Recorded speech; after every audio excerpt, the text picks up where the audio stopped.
여기서 말하는 사교적이고 유쾌한 사람이라는 건 가만히 있는 정적인 걸 뜻하진 않잖아요. 그렇기 때문에 하나라도 한 번이라도 기회를 더 얻어가는 것 같아요. 여러분 살다 보면 포기하고 싶은 순간 있죠? 사람이 한번 태어나서 순탄하고 평탄한 인생을 살고 싶지만 또 그렇지 못해요. 우리가 한번 태어났으면 마주치고 싶지 않은 고난, 고통, 어떤 시련들을 반드시 겪게 됩니다. 이런 일들이 내 앞에 닥쳤을 때 여러분들은 어떻게 대처를 하시나요? 저 또한 진짜 무너지고 싶고 정말 여기까지 하고 싶다. 더는 가고 싶지 않다. 더는 갈 자신이 없다. 라고 여겨지는 순간들이 참 많았습니다. 그런 순간마다 저를 일으켜준 책이 있어요. 오늘은 그 책, 나를 일으켜준 책, 내가 꾸준히 글을 쓰고 책을 쓸 수 있는 힘을 준 책을 여러분들께 처음으로 소개해드리고 싶습니다. 먼저 2016년 가을이었어요. 제가 책을 쓰는 저자의 길을 가겠다고 다짐한 날이요.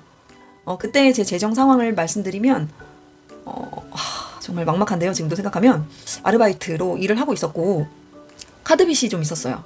그 카드빚은 제가 막 어떤 쇼핑을 한다거나 뭐 그런 건 아니었고요. 저는 자기 개발로 투자를 많이 했어요. 책이며 강의 듣는 거며 그런 것들을 좀 많이 좀 돈을 투자했는데요. 그 얘기도 나중에 좀 다뤄보도록 하겠습니다. 자기 개발비와 갖가지 일들로 이제 카드값에 허덕이고 있었습니다. 그 흔한 커피 한 잔을 마실 여윳돈이 없었어요. 카페에 가서 글도 쓰고 싶었지만 그럴 수 없었죠. 돈이 없으니까. 돈을 아껴야 되니까. 카드 빚을 갚아야 되니까요.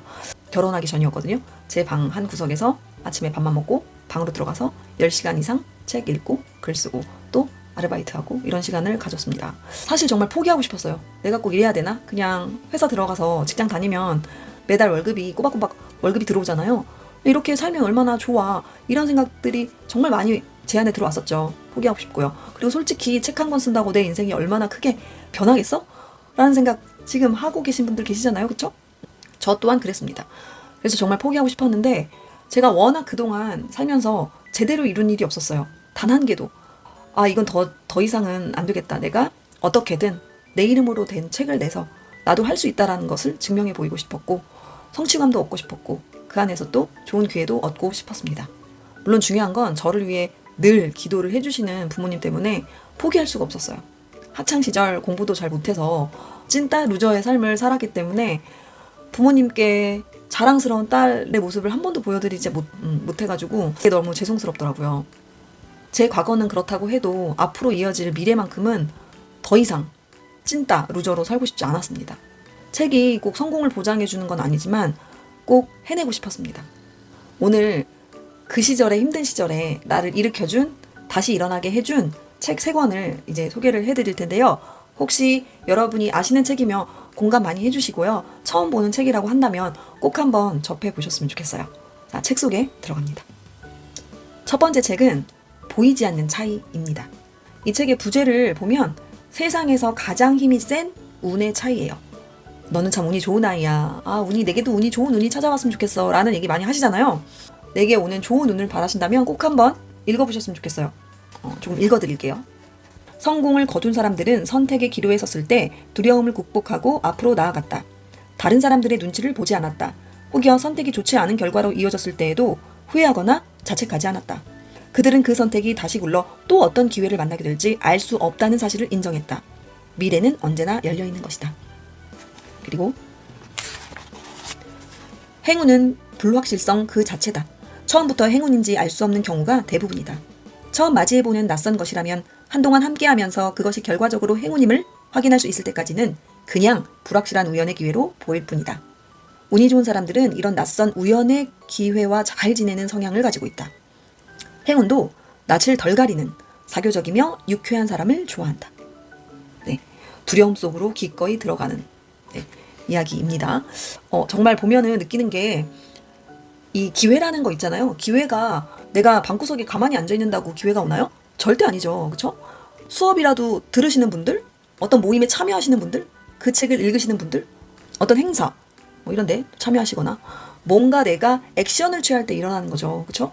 기회가 어떤 건지는 모르겠지만 그쵸? 특히 여기도 마지막 구절 보면요. 행운도 낯을 덜 가리는 사교적이며 유쾌한 사람을 좋아한다. 이게 무슨 뜻일까요? 가만히 생각해보면 저는 성격이 바뀌었어요. 완전히. 언제 바뀌었는지는 정확히 저도 모르겠지만 굉장히 내성적이고 반에서 있는 둥 마는 둥 조용한 아이. 그렇다고 공부를 잘하거나 뭐 그런 아이가 전혀 아니었고요. 공부도 못하고 잘 놀지도 못하는데 되게 조용한 아이. 네, 그런 아이였어요. 그런데 언제부턴지 모르겠지만 성격이 바뀌면서 좀 나쁘게 말하면은 오지랖이지만 외향적으로 좀 변하게 됐습니다. 그렇다 보니까 질문도 많이 하게 되고 말도 많이 하게 되고 참여를 하게 되고요. 적극적으로. 그러면서 생각지도 못한 사람을 만나고 기회를 얻고 하더라고요. 그래서 여기서 말하는 사교적이고 유쾌한 사람이라는 건 가만히 있는 정적인 걸 뜻하진 않잖아요.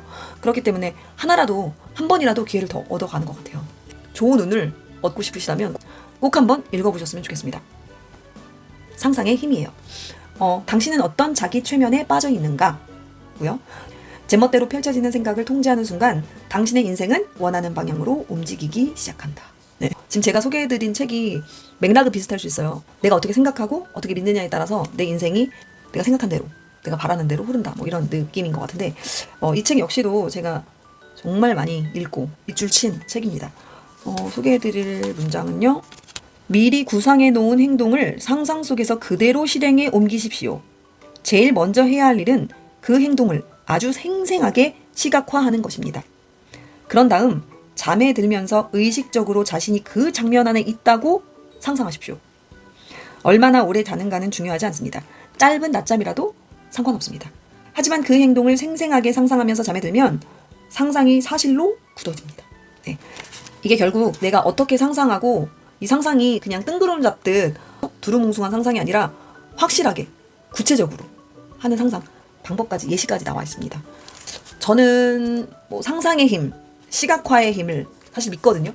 그런 거 있잖아요. 100번 쓰면 이루어진다. 100번까지는 안 써봤지만 이게 확실히 내 손으로 쓰고 내 눈으로 보고 내 귀로 듣고 내 손으로 만지고 뭔가 이렇게 내 오감각을 건드리면 이게 뿅 하고 현실이 된다. 이게 아니라 내가 그 목표를 이루기 위해 행할 확률이 높아지는 것 같아요.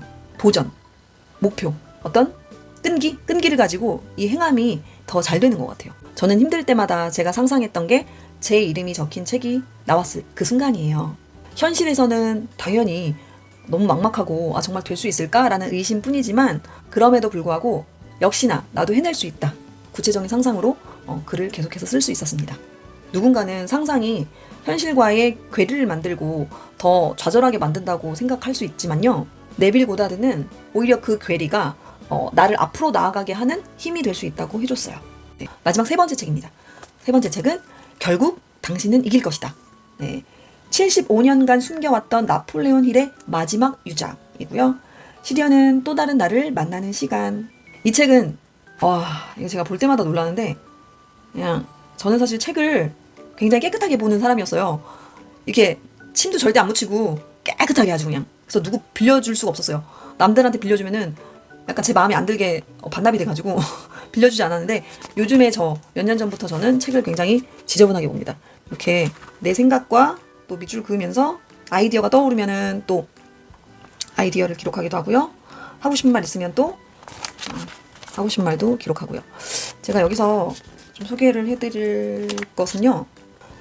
명확한 계획과 목표를 가지고 움직이는 사람은 일시적인 좌절과 실패의 차이를 구분할 수 있지. 그는 계획이 실패하면 다른 계획으로 대체하기는 해도 자신의 목표를 변경하지는 않아. 그는 인내하면서 끝까지 기다리네. 네. 이런 문장이고요. 이게 힐과 악마의 대화로 이루어진 책이에요. 책이라기보다 어떤 대본을 읽는 느낌이긴 한데 확확 와닿는 문장들이 굉장히 많습니다. 힐, 당신 말은 어떤 계획이라도 명확한 목표를 추구하며 지속적으로 실행한다면 최상의 계획이 아니었을지라도 성공할 수 있다는 의미입니까? 악마, 그렇지. 내가 의미한 바가 바로 그거야. 아무리 계획이 부실하더라도 명확한 목표에 명확한 실행 계획이 더해지면 목표는 성공적으로 달성하게 되어 있어. 힐, 그 말은 제대로 된 계획을 만들 수 없다면 언제나 명확하게 실행이라도 하라는 말입니까? 당신이 나에게 전달하고 싶은 의미가 이겁니까? 악마, 맞아. 자신의 계획과 목표 두 가지 모두에 명확한 사람은 더 많이 노력하고자 온 힘을 다할 뿐 결코 일시적인 좌절을 받아들이지 않아. 어떻게 생각하세요? 네. 어떤 목표가 있어요. A라는 목표가 있는데 도중에 가다가 넘어지더라도 좀 삐끗하더라도 그럼 내가 다른 과정 플랜 A가 아니라 플랜 B로 가야 되겠다. 결국 A라는 목표를 이루기 위해서. 여기서 말하는 거는 목표가 확실하다면 명확한 목표가 있다면은 도중에 어떻게 길이 엇갈릴지라도 좀 돌아갈지라도 좌절하거나 실패하지 않는다는 말이겠죠. 지금도 좀 힘든 순간 있잖아요. 저도 글을 쓰면서 이제 힘든 순간, 저자의 길을 가면서도 힘든 순간들이 있죠. 아, 진짜 이 길이 나에게 맞는 길인가? 내가 스스로 성장하기 위해서는 어떻게 해야 되나 고민이 될 때 꼭 읽어보는 책입니다. 지금도 아주 좋아요. 그래서 여러분들께 이렇게 보이지 않는 차이, 상상의 힘, 결국 당신은 이길 것이다. 이렇게 3권을 추천해 드렸어요. 어떠셨어요? 이 책 3권이 제가 작가로 살아가는 길에 있어서 굉장히 큰 힘을 주었습니다. 때로는 다 놓고 싶었고 또 그럴 이유도 충분했지만 이 책들을 펼칠 때마다 다시 일어날 용기를 얻게 됐어요. 어떤 꿈이든 이루기 위해서는 끊임없이 다짐하고 포기하지 않는 힘이 반드시 필요합니다. 저도 그 길에서 또 이 책들과 함께 걸어왔습니다. 여러분도 혹시 포기하고 싶거나 정말 내 미래가 불투명해 보이고 막막해 보이고 내가 지금 가는 길이 맞는지 의심이 될 때 제가 추천한 이 책들을 한번 같이 펼쳐보시면서 좀 힘을 얻으셨으면 좋겠어요. 오늘은 제가 포기하고 싶을 때, 그만두고 싶을 때, 정말 막막한 망망대해 같은 그런 인생길을 걷는다고 생각했을 때 읽고 힘을 얻었던 책 3권을 소개해드렸습니다. 자, 오늘 영상이 좋으셨다면 좋아요, 구독 먼저군요. 구독과 좋아요 눌러주시고요. 혹시 앞으로 궁금하신 이야기들이 있으면 댓글로도 알려주십시오. 그럼 오늘 영상은 여기까지 하겠습니다. 들어주셔서 감사합니다.